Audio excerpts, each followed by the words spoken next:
ketemu lagi ya sama Pak De. Dan seperti biasa, kali ini Pak De bakal mendongeng sebuah alur cerita dari film-film yang kalian request. Dan hari ini request yang datang dari teman kita berikut ini. Dia merequest sebuah film yang berjudul My Friend's Mother, yang tentu saja bukan judul aslinya ya, karena film ini adalah film JAV. Jadi Pak De bakal sediakan kode nuklir di video ini yang bisa kalian tukarkan di Indongapret. Buat yang ngerti, diam aja ya, nggak usah banyak ngomong, biar bocil-bocil di sini nggak bisa menemukan film ini ya. Dan film ini dibintangi oleh artis JAV legenda yang pastinya para master JAV di sini sudah pada tahu lah ya. Film ini sendiri menceritakan tentang seorang ibu satu anak yang lama banget ditinggal oleh suaminya, dan karena lubang kehampaan itu perlu diisi ya. Akhirnya dia pun kemudian menjadi target bulan-bulanan kedua temen anaknya. Standar lah ceritanya ya. Jadi ya langsung saja kita masuk ke video. Silahkan klik dulu tombol subscribe-nya. Klik-klik kalau sudah. Silahkan duduk yang manis, jejer yang rapi. Siapkan pelumas saset, jamu berwoceng, kunci Inggris, dan Pak De puter intro nih Pak De.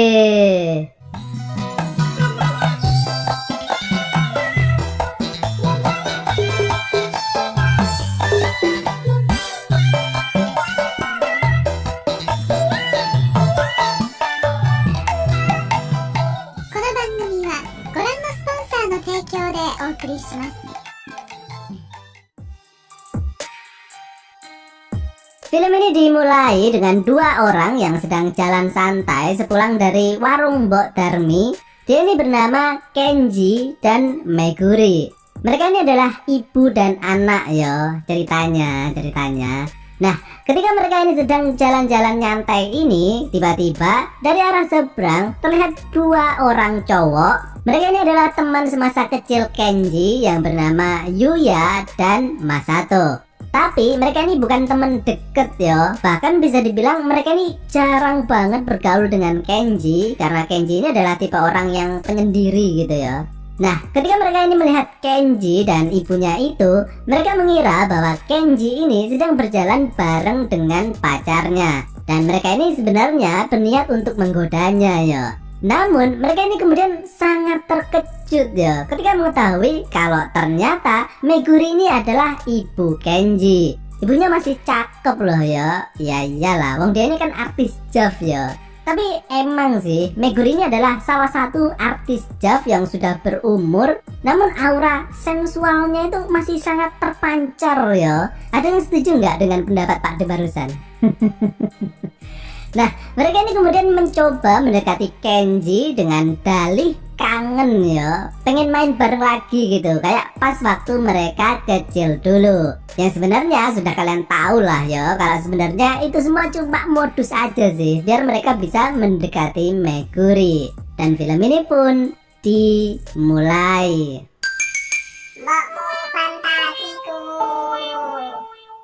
Keesokan harinya mereka pun datang ke rumah Kenji dan terlihat Meguri yang sedang menyiapkan suguhan susu cap nona, susu cap janda ya, meskipun dia ini ceritanya bukan janda ya, tapi suaminya itu lama banget nggak pulang-pulang dari luar kota.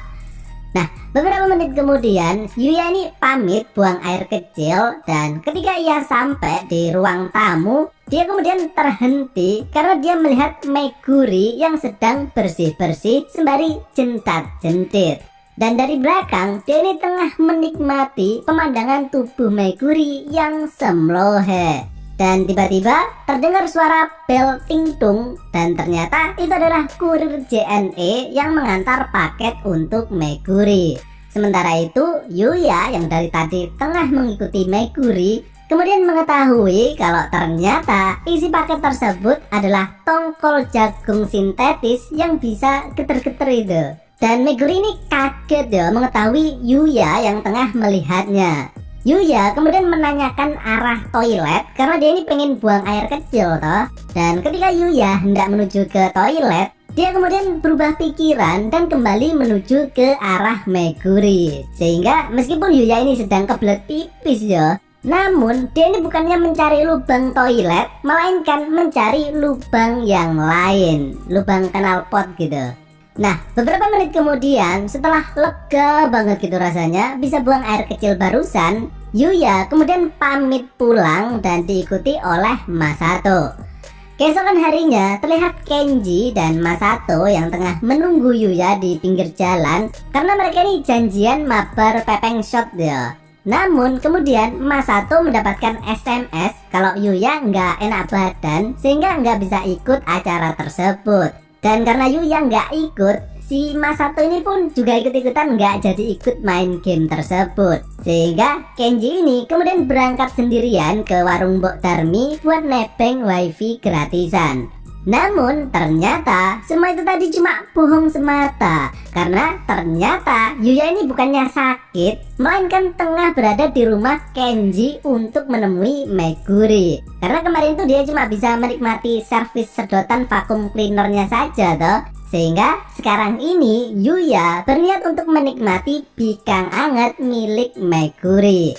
Nah, sementara itu, Masato yang curiga dengan tingkah laku Yuya, dia pun kemudian pergi juga ke rumah Kenji. Dan di sini, tanpa sepengetahuan siapapun, Masato kemudian merekam adegan bercocok tanam tersebut.